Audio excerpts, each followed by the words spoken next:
Background में आप stage के ऊपर से आवाज़ें सुन सकते हैं। तो ये कह रहे थे सिग्नल बहुत कम आ रहा है। मैंने कहा जी आप मुझे फिर ऑडियो मैसेज कर दें। तो इन्होंने ऑडियो पैगाम के जरिए से मुझे बताया कि उस वक्त वहां क्या चल रहा था और मुज़ाकरात के बारे में जो मोहसिन नकवी साहब का दावा है उस बारे में ये उस वक्त क्या कह रहे थे जिस वक्त वो धरना अपने आखिरी मराहिल में था और जब वो मुरीदके में रुका हुआ था जिस जगह पे बाद में कत्लेआम हुआ, जहां पे वो पूरा सानिया हुआ। अब ये पैगाम सुनवाने का वक्त आ गया। इसका एक हिस्सा मैं आपको सुनाता हूं, अभी कुछ चीज़ें और है मेरे पास, वो मैं आपको बाद में बताऊंगा।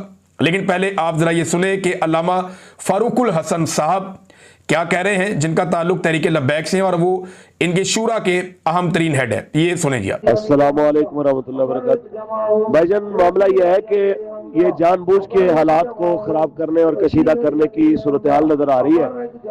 कल हम यहाँ से जा रहे थे तो रात को हमारे मुज़ाकराती कमेटी के सरबराह डॉक्टर शफीक अमीनी साहब से हुकूमती एक जिम्मेदार की बात